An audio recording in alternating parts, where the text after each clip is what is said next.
السلام عليكم ورحمة الله وبركاته. أعوذ بالله من الشيطان الرجيم. بسم الله الرحمن الرحيم.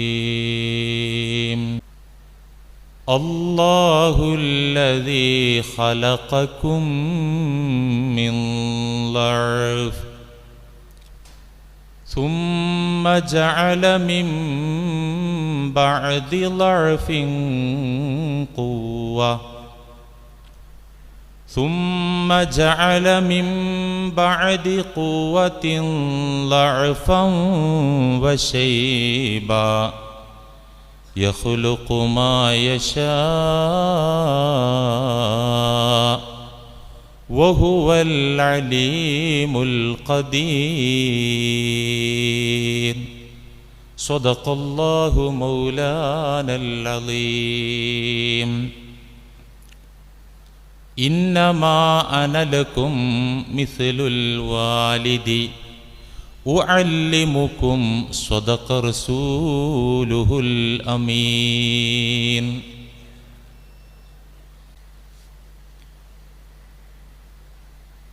പ്രിയമുള്ള മുഅ്മിനീങ്ങളെ,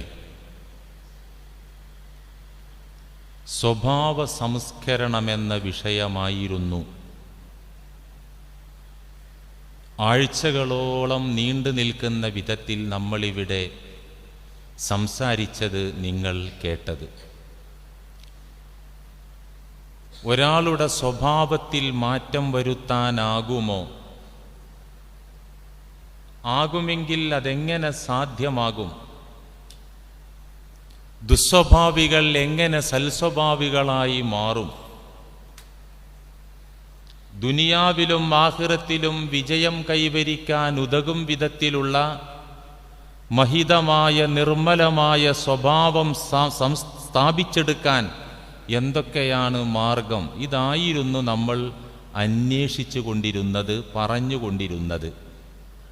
ഇടയ്ക്ക് ആഗസ്റ്റ് 15 സ്വാതന്ത്ര്യ ദിനവും റബീഉൽ അവ്വലും കടന്നു വന്നപ്പോൾ സന്ദർഭോചിതമായി സംസാരിക്കേണ്ടി വന്നതിനാൽ തുടർന്ന് വന്ന വിഷയം തൽക്കാലം മാറ്റിവെക്കുകയാണുണ്ടായത്. ഈ വിഷയത്തിൽ ഇനിയും ചില കാര്യങ്ങൾ അറിയേണ്ടതായിട്ടുണ്ട്, പഠിക്കേണ്ടതായിട്ടുണ്ട്, മനസ്സിലാക്കി ഉൾക്കൊള്ളേണ്ടതായിട്ടുണ്ട്. ആ മേഖലയിലേക്കാണ് ഇൻഷാ അല്ലാഹ് നമ്മൾ ഇനി തുടർന്ന് കടന്ന് ചെല്ലുന്നത്. ഇത് വളരെ പ്രസക്തമായ ഒരു വിഷയമാണ്. പ്രത്യേകിച്ച് വെള്ളിയാഴ്ച പോലത്തെ തഖ്വ പ്രമേയമായ സുദിനത്തിൽ നമ്മൾ പറയേണ്ടുന്ന, കേൾക്കേണ്ടുന്ന, പഠിക്കേണ്ടുന്ന കാര്യമാത്ര പ്രസക്തമായ ഒരു സബ്ജക്റ്റാണ് സ്വഭാവ സംസ്കരണം.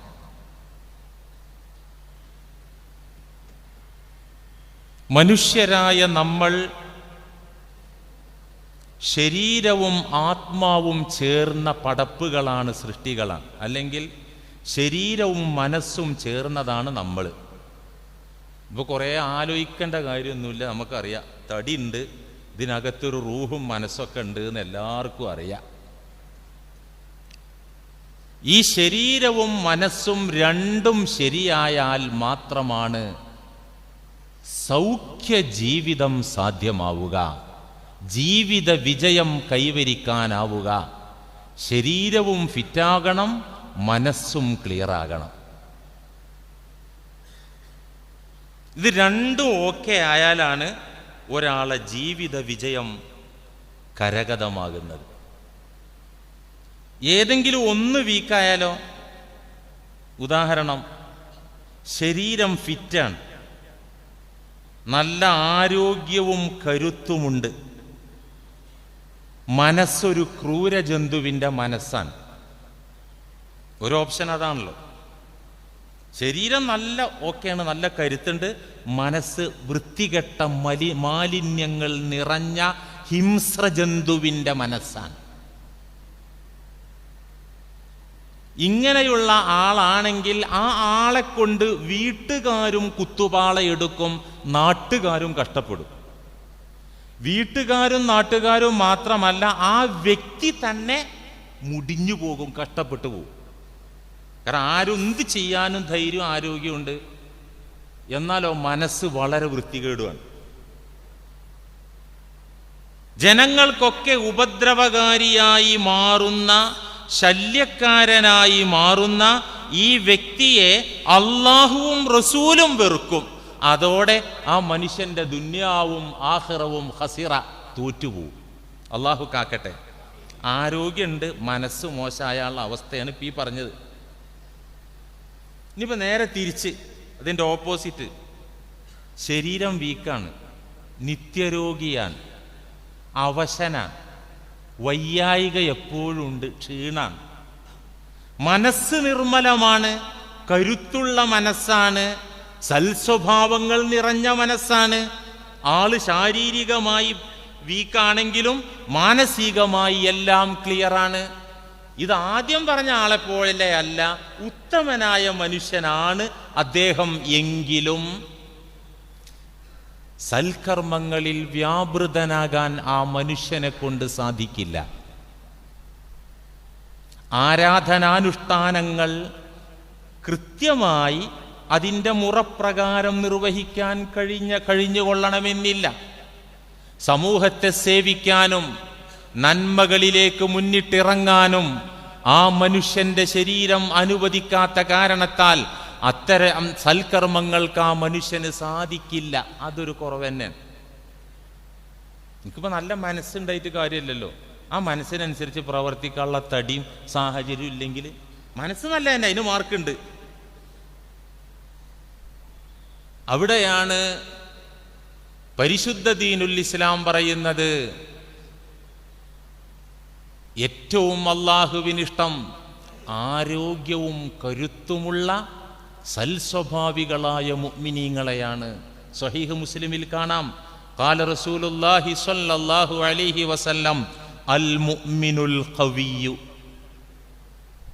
ശക്തനായ മുഅ്മിന്, കരുത്തുള്ള സത്യവിശ്വാസി, ആരോഗ്യമുള്ള സത്യവിശ്വാസി, ഖൈറുൻ, അയാൾ ഉത്തമനാണ്. വ അഹബ്ബു ഇലല്ലാഹ്, അല്ലാഹുവിലേക്ക് ഏറ്റവും പ്രിയപ്പെട്ടവനാണ്. ആര്? ആരോഗ്യമുള്ള സൽസ്വഭാവിയായ മുഅ്മിൻ. അല്ലാഹുവിലേക്ക് ഏറ്റവും ഇഷ്ടമുള്ളവനാണ്, പ്രിയപ്പെട്ടവനാണ്. മിനൽ മുഅ്മിനിൽ ലഈഫി, ബലഹീനനായ ക്ഷീണിതനായ മുഅ്മിനിനേക്കാൾ അല്ലാഹുവിനേറെ ഇഷ്ടം ആരോഗ്യമുള്ള കരുത്തുള്ള മുഅ്മിനിനെയാണ്. വഫീ കുല്ലിൻ ഖൈർ, എല്ലാരിലും ഗുണമുണ്ട്. ആരോഗ്യമുള്ള മുഅ്മിനെയാണ് അള്ളാഹ്ക്ക് ഇഷ്ടം എന്ന് പറഞ്ഞാൽ ആരോഗ്യം ഇല്ലാത്ത മുഅ്മിനെ വെറുപ്പാന്ന് വിചാരിക്കരുത്. വഫീ കുല്ലിൻ ഖൈറുൻ, എല്ലാരിലും ഗുണമുണ്ട്, അള്ളാഹ്ക്ക് ഇഷ്ടമാണ്. പക്ഷേ ആപേക്ഷികമായി അള്ളാഹുവിന് ഏറെ ഇഷ്ടമുള്ളത് ശരീരം ഫിറ്റായ, മനസ്സ് ഫിറ്റായ, മനസ്സ് നിർമ്മലമായ, ശരീരത്തിൽ ആരോഗ്യമുള്ള മുഅ്മിനീങ്ങളെയാകുന്നു. അതുകൊണ്ട് പ്രിയപ്പെട്ടവരെ, നമുക്കൊക്കെയും ആരോഗ്യമുള്ള ശരീരം വേണം, സൽസ്വഭാവമുള്ള ഒരു മനസ്സും വേണം. അള്ളാഹു അത് നൽകട്ടെ. ഇത് രണ്ടും സ്ഥാപിച്ചെടുക്കാനുള്ള ജീവിത പദ്ധതിയാണ് പരിശുദ്ധ ദീനുൽ ഇസ്ലാം. എന്ത്? ആരോഗ്യമുള്ള ഒരു ശരീരവും നല്ല മനസ്സുള്ള ഒരു സംവിധാനം സ്ഥാപിച്ചെടുക്കാനുള്ള കർമ്മ പദ്ധതിയാണ് പരിശുദ്ധ ദീനുൽ ഇസ്ലാം. അതെ, ആരോഗ്യ സംരക്ഷണത്തിന് വേണ്ടതൊക്കെ പറഞ്ഞിട്ടുണ്ട്. അധ്വാനം പറഞ്ഞിട്ടുണ്ട്, വിശ്രമം പറഞ്ഞിട്ടുണ്ട്, ആഹാരത്തിൻ്റെ അളവും രൂപങ്ങളും രീതികളും മുഹമ്മദുർ റസൂലുള്ളാഹി സ്വല്ലല്ലാഹു അലൈഹി വസല്ലമ തങ്ങൾ വഹയിൻ്റെ വെളിച്ചത്തിൽ പറഞ്ഞു തന്നിട്ടുണ്ട്. ആരോഗ്യം സംരക്ഷിക്കാൻ വേണ്ടത്, സ്വഹാബാക്കളൊക്കെ എന്ത് ആരോഗ്യവാന്മാരായിരുന്നു. പുറം രാജ്യത്ത് നിന്നൊരു ചക്രവർത്തി മദീനയിലേക്കൊരു ഡോക്ടറെ സമ്മാനിച്ചിട്ട് ദീർഘനാൾ മദീനയിൽ തങ്ങിയ ഡോക്ടർ കുറെ ദിവസങ്ങൾ കഴിഞ്ഞ് ആരംഭ റസൂലിന്റെ സവിധത്തിൽ വന്ന് ചോദിച്ചല്ലോ, ഞാൻ നാട്ടിലേക്ക് തിരിച്ചു പൊക്കോട്ടെ? അതെന്തേ? എനിക്കിവിടെ പണിയില്ല, അങ്ങയുടെ അനുയായികൾ ഇന്ന് ചികിത്സിക്കാനോ മരുന്ന് കൊടുക്കാനുള്ള അവസരം കിട്ടണ്ടേ? പിന്നെ വല്ല പനിയും പ്രതിരോധത്തിന് വന്നാൽ അത് അവർ അതിജയിച്ചു പോകും, അതിന് മരുന്നും വേണ്ടല്ലോ, ഞാൻ പോവാന്ന് പറഞ്ഞതാ. അതേ, അതുപോലെ തന്നെ മാനസികമായി പരിവർത്തനമുണ്ടാക്കാൻ വേണ്ടത്, സ്വഭാവത്തെ സംസ്കരിച്ചെടുക്കാൻ വേണ്ടത്, അതും പരിശുദ്ധ ദീനുൽ ഇസ്ലാം കൃത്യമായി പറഞ്ഞു തരുന്നു. മനസ്സിനെ പരിവർത്തിപ്പിക്കുക. മനസ്സ് നന്നാകാനുള്ള വഴി നമ്മൾ പറഞ്ഞു തുടങ്ങിയിരുന്നു. 3 വഴി പറഞ്ഞിരുന്നു. 3 മാർഗങ്ങളിലൂടെയാണ് മനുഷ്യൻ്റെ മനസ്സ് നന്നാകുക. 2 പറഞ്ഞിരുന്നു, നമ്മൾ മറന്നിട്ടുമുണ്ട്. 2 കാര്യം പറഞ്ഞിരുന്നു. ഒന്ന് എന്തേന്നു? ബിജൂദിൻ ഇലാഹിയൻ, അള്ളാഹു ചിലരെ അങ്ങോട്ട് നന്നാക്കുക, നബിമാർ ഔലിയാക്കളൊക്കെ പോലെ. 2ാമത്തെ നമ്മൾ എന്താ പറഞ്ഞിരുന്നത്? മുജാഹദ, വൃത്തികെട്ട മനസ്സിനോട് നിരന്തരം സമരപോരാട്ടത്തിൽ ഏർപ്പെടുന്ന മുജാഹദ. അച്ചടക്കരാഹിത്യമുള്ള അനുസരണക്കേടുള്ള മനസ്സിനോട് നിരന്തരം ഏറ്റുമുട്ടി സൽസ്വഭാവം ആർജിക്കുക, ഇതിനാ മുജാഹദ. ഇത് 2 നമ്മൾ ഏറെക്കുറെ വിശദീകരിച്ചു. ഇനി 3ാമത്തെ ഒന്നുണ്ട്. അതിലേക്ക് കയറും മുമ്പ് നമ്മളൊരാമുഖമായി മനസ്സിലാക്കാനുള്ളത്, ഈ സ്വഭാവം നന്നാക്കുക, സംസ്കരണം ഉണ്ടാക്കുക എന്നൊക്കെ പറഞ്ഞാൽ അതൊരൊറ്റയടിക്ക് സാധിക്കുന്ന കാര്യമല്ല. ഒരു വഴന്ന് അങ്ങോട്ട് കേൾക്കുമ്പോഴേക്കും ഒരാളെ സ്വഭാവം നന്നാവുന്നില്ല. നല്ല വഴന്നാണെങ്കിൽ തോന്നും, പഠിച്ചോൻ ഇനി എനിക്കൊന്ന് നന്നായാൽ കൊള്ളാം, നന്നാകണം എന്നുള്ള ആശ ജനിക്കുകയൊക്കെ ചെയ്യും. പക്ഷെ ഇച്ചിരി കഴിഞ്ഞ് വെളിയിലിറങ്ങിയാൽ അത് നേരെ ഉൾട്ടയാവും. അപ്പോൾ ഒരു വഴന്നുകൊണ്ടൊന്നും ഒരാളെ മനസ്സും നന്നാവില്ല. ഒരു ദിവസം കുത്തിയിരുന്ന് കുറേ ദിക്ർ എല്ലിയതുകൊണ്ട് മാത്രം, ആ ഒരു പണി കൊണ്ട് മാത്രം ഒരാളെ, അത് നിരന്തര ട്രെയിനിങ്ങിലൂടെ, നിരന്തര പരിശീലനത്തിലൂടെയാണ് ഒരാളുടെ നേച്ചറിനെ, വൃത്തികെട്ട മനസ്സിനെ മാറ്റിയെടുക്കാൻ സാധിക്കുക. അത് ശരീരം അങ്ങനെയല്ലേ? ശരീരത്തിൻ്റെ ആരോഗ്യത്തിന് ആഴ്ചയിൽ 2 ദിവസം തല കുത്തി മറിഞ്ഞു, 5 ദിവസം അവിടെ കിടന്നുറങ്ങി, 2 ദിവസം ഫുഡൊക്കെ നിയന്ത്രിച്ചു, 5 ദിവസം ഒരു ലിമിറ്റും ഇല്ല. പറ്റുമോ? അത് പറ്റുമോ? ആരോഗ്യത്തിന് അത് പറ്റുമോ? ഡോക്ടർമാരൊക്കെ പറയുന്നത് മിനിമം 5 ദിവസമെങ്കിലും വ്യായാമം ചെയ്യണം. ഒരു ഞായറും ശനി ഒഴിവായാൽ തന്നെ 5 ദിവസം വേണമെന്നാ, ഭൂരിപക്ഷം ദിവസം വേണമെന്നാ. ശാരീരിക ആരോഗ്യ സംരക്ഷണം പോലെയാണ് ഈ മനസ്സിൻ്റെ കാര്യവും. നിരന്തര പരിശീലനത്തിലൂടെ, പരിശ്രമത്തിലൂടെയാണ് ആരോഗ്യം സംരക്ഷിക്കാനാവുക. അല്ലെങ്കിലിപ്പോൾ നമുക്ക് മനസ്സിലാക്കാൻ, മനസ്സിൻ്റെ ഘടനയും അവസ്ഥയും മനസ്സിലാക്കാൻ ശരീരത്തെ ഉദാഹരണമായി എടുത്ത് ചിന്തിച്ചാൽ മതി. പൊന്നാര കൂട്ടുകാരെ, സഹോദരന്മാരെ, ഇക്കാക്കമാരെ, കൊച്ചനുജന്മാരെ, കുറേ വഴലിൻ്റെ ഒന്നും ആവശ്യമില്ല. വഫിൽ അർളി ആയാതുൽ ലിൽ മൂഖിനീൻ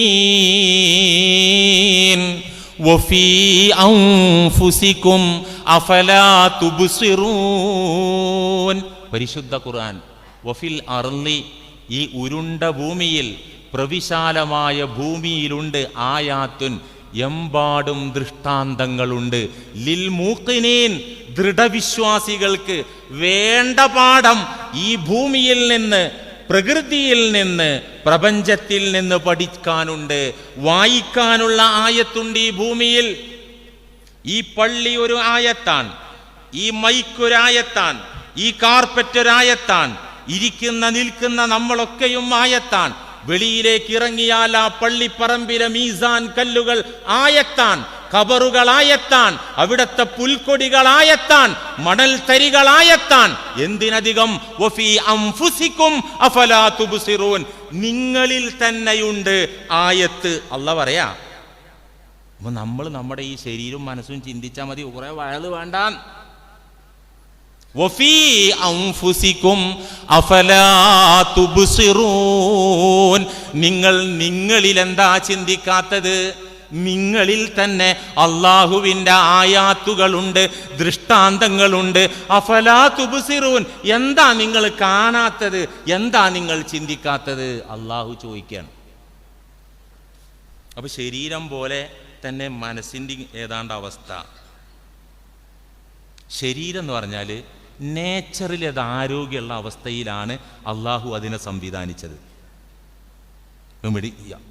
ജന്തുശാസ്ത്രമൊക്കെ പറയുന്നത് അല്ലേ, ജന്തുലോകത്തെക്കുറിച്ച് റിസർച്ച് ചെയ്യുന്ന ശാസ്ത്രകാരന്മാരൊക്കെ പറയുന്നത് അത്ഭുതകരമായ പ്രതിഭാസമാണ് ഓരോ ജന്തുക്കളും ജീവികളും മനുഷ്യരടക്കം. അത് നേച്ചറിൽ ആരോഗ്യമുള്ള അവസ്ഥയിലുള്ളത്. പിന്നെ അതിന് രോഗം വരുന്നത് എന്തുകൊണ്ടാണ്? തെറ്റായ ജീവിത രീതികൾ കാരണം, കാലാവസ്ഥാ വ്യതിയാനങ്ങൾ കാരണമൊക്കെയാണ് അസുഖം വരുന്നത്, അല്ലേ? BP ആകട്ടെ, ഷുഗർ ആകട്ടെ, ഫാറ്റ് ആകട്ടെ, വൃക്കരോഗമാകട്ടെ, ക്യാൻസർ ആകട്ടെ, ഇത്തരം രോഗങ്ങളൊക്കെ കൂടിക്കൂടി വരാൻ കാരണം മനുഷ്യരുണ്ടാക്കി വെക്കുന്ന കാരണമാണെന്ന് സർവ്വ ഡോക്ടർമാരും സാക്ഷ്യപ്പെടുത്തുന്നു. പിന്നെ വിധിയുണ്ട്, ഇങ്ങനെയൊക്കെ കരുതിയാലും വിധിയുണ്ട്, അതൊക്കെയാണ്. പക്ഷെ ഭൂരിഭാഗം രോഗകാരണമാകുന്നത് മനുഷ്യൻ കാരണം ഉണ്ടാക്കുകയാണ്. ഇതുപോലെ മനുഷ്യ മനസ്സ് നിർമ്മലമാണ്. ഓരോ മനുഷ്യക്കുഞ്ഞും ഞാനും നിങ്ങളും ഉമ്മായുടെ ഉദരത്തിൽ നിന്ന് പിറന്നു വീഴുമ്പോൾ ഫിത്രത്തോടെ പരിശുദ്ധമായ അവസ്ഥയിലാണ് പിറന്നു വീണത്. പിന്നെ വീട്ടിലെ സംസ്കാരം, നാട്ടിലെ രീതികൾ, തെറ്റായ രീതികൾ, സാഹചര്യങ്ങൾ, അതിൽ നിന്ന് നമ്മുടെ മനസ്സിന് അഴുക്ക് പുരണ്ടു, ചളി ബാധിച്ചു. ഇതാണ് സംഭവിക്കുന്നത്. റസൂലുള്ളാഹി സ്വല്ലല്ലാഹി അലൈഹി വസല്ലം പറഞ്ഞല്ലോ, കുല്ലു മൗലൂദിൻ യൂലദു അലൽ ഫിത്ര. ബുഖാരി. എല്ലാ മനുഷ്യനും നല്ല നേച്ചറിലാണ് വരുന്നത്.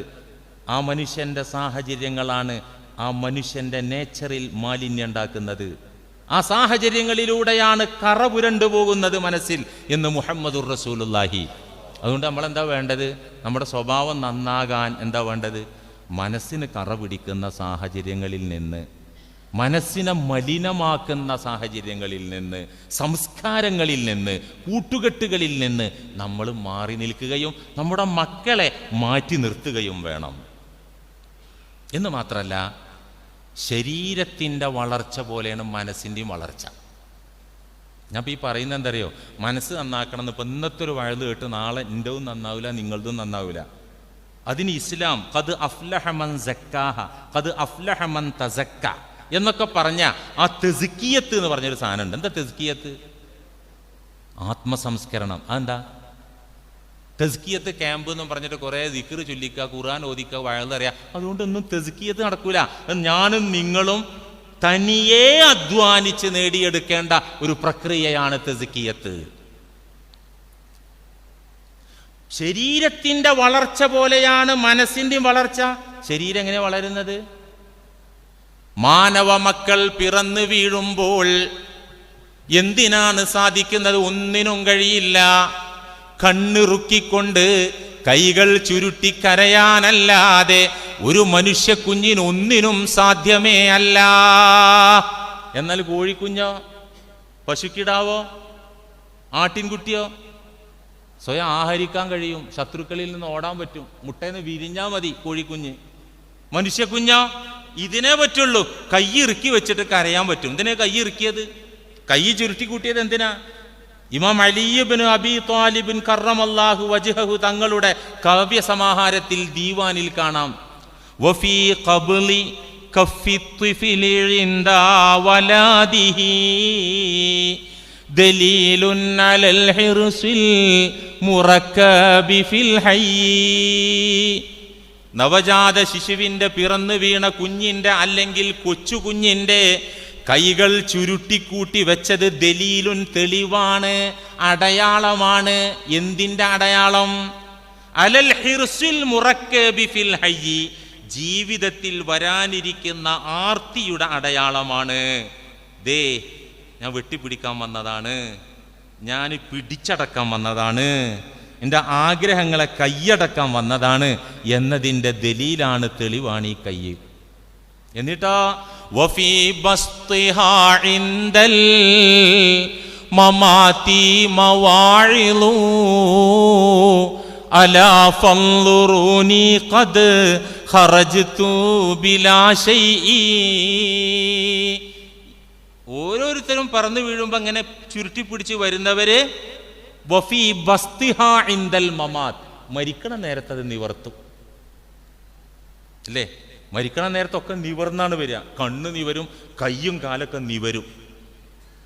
വഫീ ബസ്തിഹാ ഇൻദൽ മമാത്തി, മരണനേരത്ത് ആ കൈകൾ നിവരുന്നു. എന്താ നിവരുന്നത്? ഫീഹി മവാഇളു, ആ നിവർത്തലിൽ ഒരു ഉപദേശമുണ്ട്, ഒരു പ്രസംഗമുണ്ട്. അലിയാർ തങ്ങൾ പറയാൻ വഫീ ബസ്തിഹാ ഇൻദൽ മമാത്തി മവാഇളു, ഓരോ മനുഷ്യനും മരിക്കുമ്പോ കൈകാലുകൾ നിവരുകയാണ്.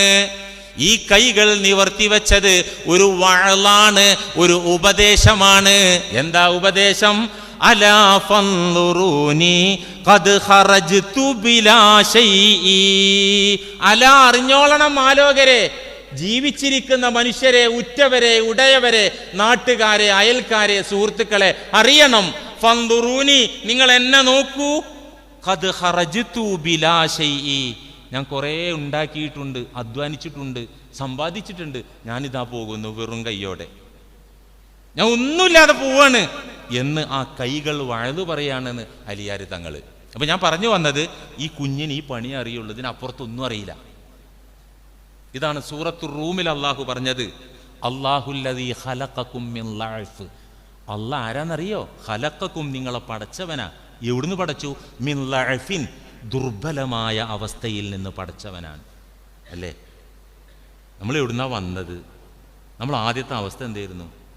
ആദ്യത്തെ ഒരു അവസ്ഥ ലം യകുൻ ശൈഅൻ മദ്കൂറ, പ്രസ്താവ്യ യോഗ്യമല്ലാത്തൊരു കാലം. ശിഹാബില്ല, അന്തുല്ല, പോക്കരില്ല, മമ്മാലില്ല, ശൂന്യത. അതാണ് ലം യകുൻ ശൈഅൻ മദ്കൂറ, പ്രസ്താവിക്കാൻ തന്നെ പറ്റാത്ത ഒരു ശൂന്യതയുടെ കാലം. പിന്നെ മണ്ണ്, പിന്നെ ബീജവും അണ്ടവും, പിന്നെ ഭ്രൂണം, പിന്നെ രക്തപിണ്ഡം, മാംസപിണ്ഡം, ഗർഭസ്ഥകാലം. അത് കഴിഞ്ഞ് വെളിയിലേക്ക് വരുന്നു. വെളിയിലേക്ക് വന്നാൽ ഒരു ചുക്കും പറ്റാത്ത കോലത്തിൽ ദുർബലാവസ്ഥ. അള്ളാഹു നിങ്ങളെ പടച്ചു മിൻ ലഅഫിൻ, ദുർബലമായ അവസ്ഥയിൽ. എപ്പോഴും ദുർബലാവസ്ഥയാണോ? അല്ല. സുമ്മ ജഅല മിൻ ബഅദി ലഅഫിൻ ഖുവ്വ, ആ ദുർബലാവസ്ഥയിൽ നിന്ന് അള്ളാഹു കരുത്തിലേക്ക് കൊണ്ടുവന്നു. ശൈശവത്തിൻ്റെ, ബാല്യത്തിൻ്റെ ഘട്ടം വിട്ട് കൗമാരത്തിൻ്റെയും യുവത്വത്തിൻ്റെയും രക്തത്തളപ്പിൻ്റെയും കരുത്തിലേക്ക് വന്നു. അവിടെ നിൽക്കുവോ? അവിടെ നിൽക്കൂലല്ലോ. സുമ്മ ജഅല മിൻ ബഅദി ഖുവ്വത്തിൻ ലഅഫൻ വശൈബ, ഈ കരുത്ത് ചോർന്നു പോകും. അതിന് പിറകെ അള്ളാഹു നരയും ക്ഷീണവും ബലഹീനതയും വീണ്ടും സ്ഥാപിക്കും. യഖ്ലുഖു മാ യശാ. ഇത് പറഞ്ഞതിൻ്റെ രത്ന ചുരുക്കം എന്താ? ആകത്തുക എന്താണ്? ഈ ശരീരം ഘട്ടം ഘട്ടമായി വളരുന്നത് പോലെയാണ് മനസ്സും വളരുക. ഈ ശരീരത്തിനെ ഘട്ടം ഘട്ടമായി വളർത്താൻ ഉമ്മയുണ്ട്, അല്ലെങ്കിൽ ഉമ്മായുടെ സ്ഥാനത്തുള്ള ആയയുണ്ട്, അല്ലെങ്കിൽ മറ്റാരെങ്കിലും ഉണ്ട്. ഇല്ലാതെ ജീവിക്കോ ഒരു കുഞ്ഞ്? ഒരിക്കലും ജീവിക്കില്ല. ശരീരത്തെ വളർത്താൻ, തെർബിയത്താക്കാൻ, പരിപാലിക്കാൻ ഉമ്മയുണ്ട്, അല്ലെങ്കിൽ ഉമ്മയുടെ സ്ഥാനത്തുള്ളവരുണ്ട്. അവർ അതിനെ ക്രമീകരിച്ച് വളർത്തും. ആദ്യം അമ്മിഞ്ഞ മാത്രം കൊടുക്കും, ലൈറ്റായ ലിക്വിഡ് കൊടുക്കും, കുറുക്ക് കൊടുക്കും, പുല്ല് കൊടുക്കും, ദഹിക്കാൻ എളുപ്പമുള്ള ആഹാരങ്ങൾ കൊടുക്കും, ഇരുത്തി ശീലിപ്പിക്കും, നിർത്തി ശീലിപ്പിക്കും, നടത്തിയിട്ട് ട്രെയിൻ കൊടുക്കും. അല്ലേ?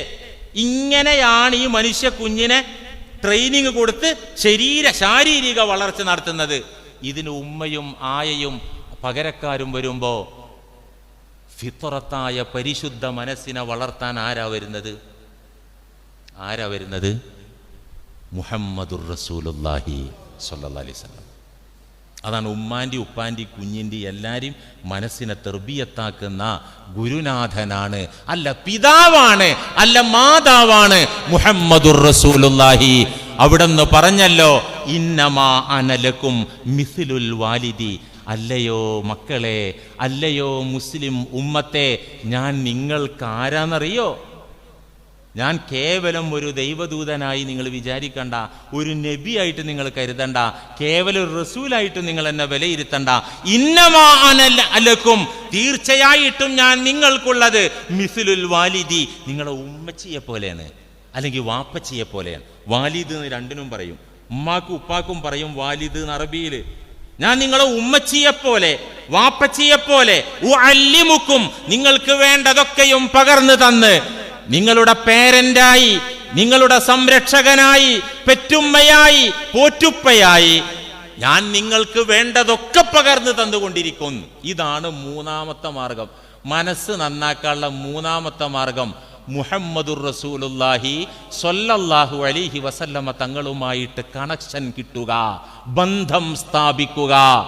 എത്രയെത്ര കൊടും ക്രിമിനലുകൾ, എത്രയെത്ര കൊടും കുറ്റവാളികൾ, തെമ്മാടികൾ അഷ്റഫുൽ ഖൽഖിനെ കണ്ട് പരിചയപ്പെട്ട് സഹവസിച്ച കാരണത്താൽ ഉന്നതരും പരിശുദ്ധരും സൽസ്വഭാവികളുമായി മാറിയ ചരിത്രം ഇസ്ലാമിക ഹിസ്റ്ററിയിൽ, താരീഖിൽ എത്രയെത്ര സംഭവങ്ങളാണ്. പലതും നമ്മളിവിടെ പറഞ്ഞിട്ടുണ്ട് അല്ലേ.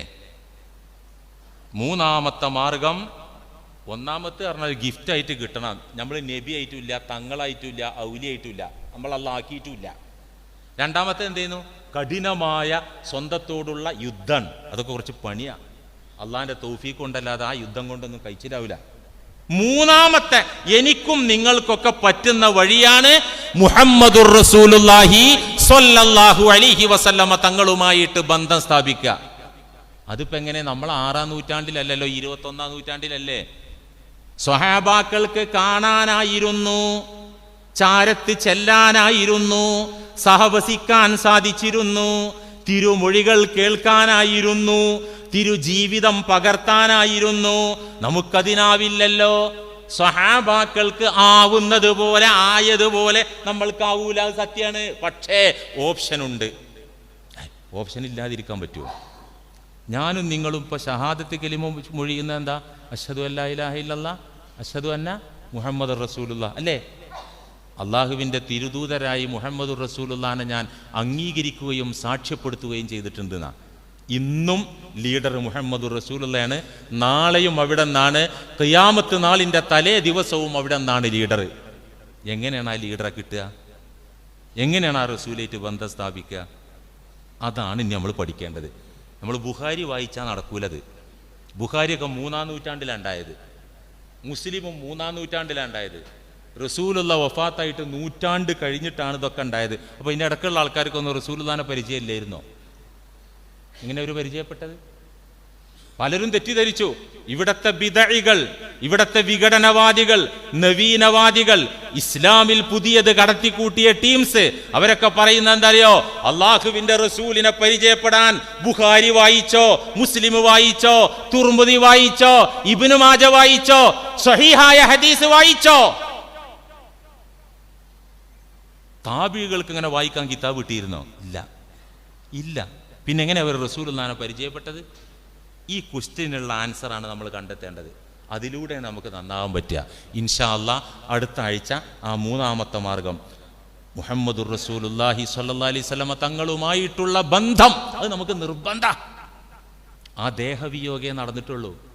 മദീനയിൽ ആ പച്ചക്കുബ്ബയുടെ താഴെ അന്തി ഉറങ്ങുന്നത് ആ തിരുശരീരാണ്. അവിടുത്തെ ഖുർആൻ ഇവിടെ ഉണ്ട്, അവിടുത്തെ സുന്നത്ത് ഇവിടെ ഉണ്ട്. അതിനെ മുഹീ ചെയ്യുന്ന, ജീവിപ്പിക്കുന്ന നവോത്ഥാന നായകന്മാരുടെ ഗുരുപരമ്പര ഇവിടെയുണ്ട്.